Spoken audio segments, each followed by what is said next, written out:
আমি চিরদিনের মতো চলে যাচ্ছি তোমার বাড়ি থেকে, তোমার জীবন থেকে। শিলা, কি হয়েছে আমাকে জানতে তো দাও। কোনটা জানতে না তুমি? যা করেছো সবকিছু জেনে শুনেই করেছো। জানতাম না তো আমি। মা, এ কি বাবা, তুমি একাই ভাবে উঠে এসেছো? কিছু হবে না রে মা, সবই তো চেনা।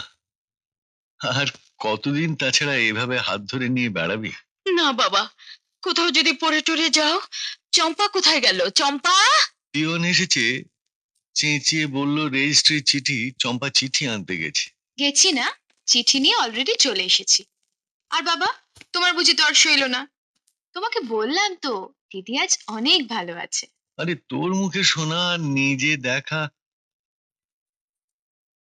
ও দেখতেও তো পাই না। কে বলেছে তুমি দেখতে পাও না? আমাদের মুখ দেখার জন্য কি তোমার চোখে দৃষ্টি দরকার হয়? বাবা, আমরা যে ভালো আছি তুমিই বলো, তুমি দেখতে পাচ্ছ না? হ্যাঁ হ্যাঁ হ্যাঁ মা, পাচ্ছি পাচ্ছি। ভগবান যেন সব সময় তোকে ভালো রাখেন মা। এই যা, এই দিদি, স্লিপটা সই করে নে, পিয়ন দাঁড়িয়ে আছে তো।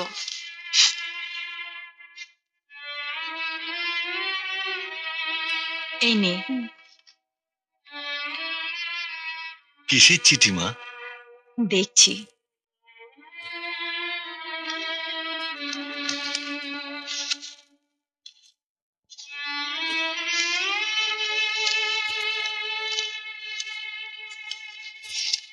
মাধবী, জানি না ক্ষমা করতে পেরেছো কিনা।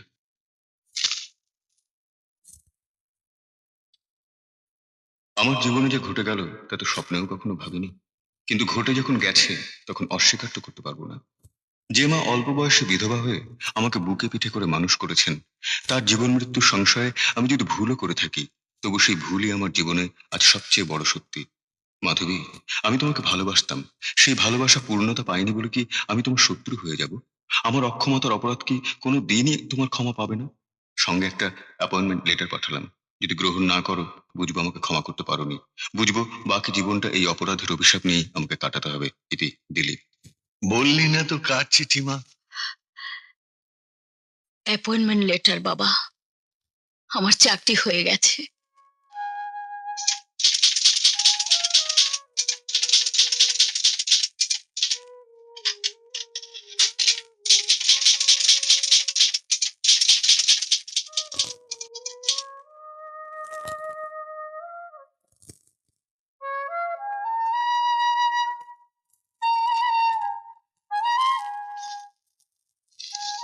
ম্যাডাম, এখানে একটা সই করুন।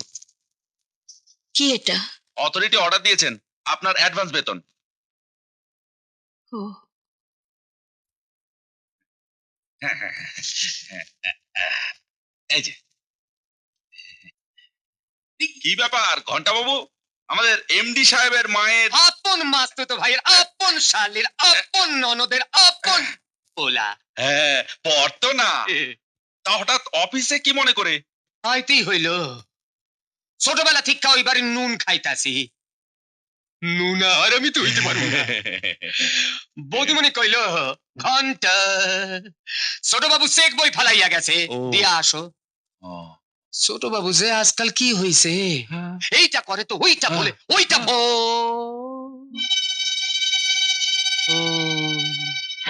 ভুলতেই তো হইব।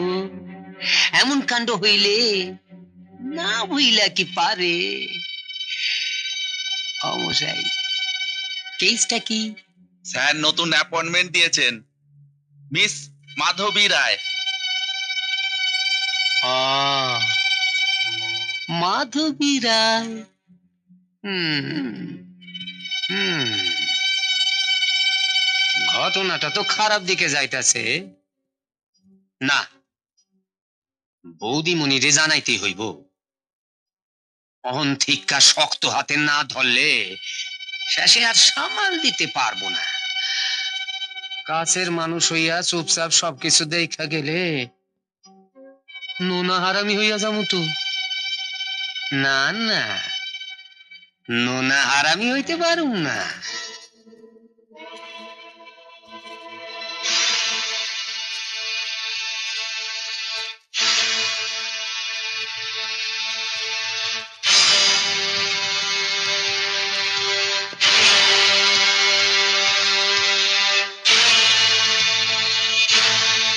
শিলা, না, খবরদার, ওই মুখে আমার নাম তুমি নেবে না। অনেক অভিনয় করেছো তুমি, আর অভিনয় করো না। তোমার অভিনয়টা আমি আর ভুলছি না।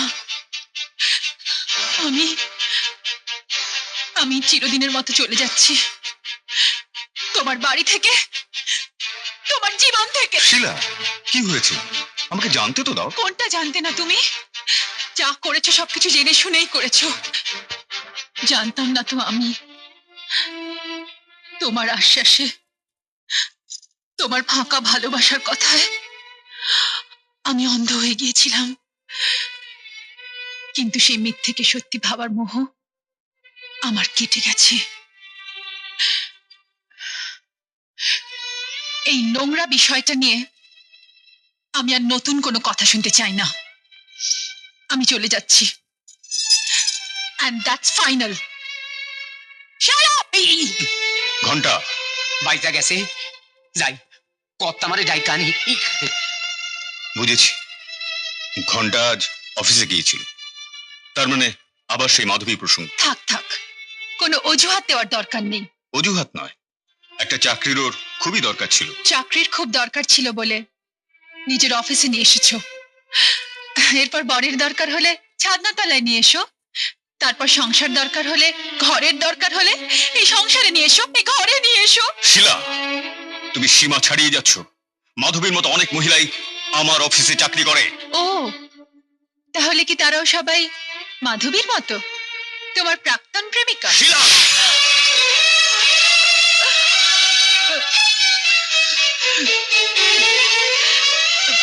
খোকা, এ তুই কি করলি?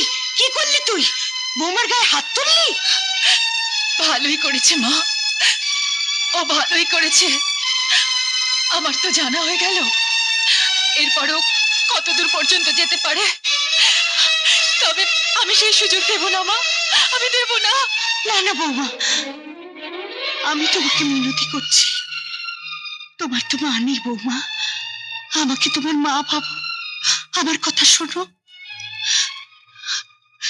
মাধবীকে চাকরি দেওয়ার ব্যাপারে দিলীপকে আমি অনুমতি দিয়েছিলাম।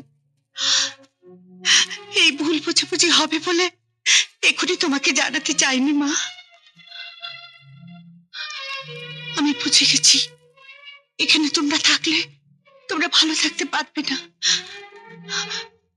বাবা দিলীপ, তুই বৌমাকে নিয়ে তুই আমাদের পুরীর বাড়িতে চলে যা।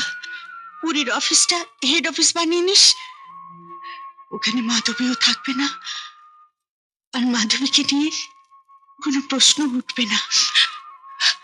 কি বলিস বাবা? আমার কোনো আপত্তি নেই মা, আমি ওই অশান্তি থেকে দূরে থাকতে চাই।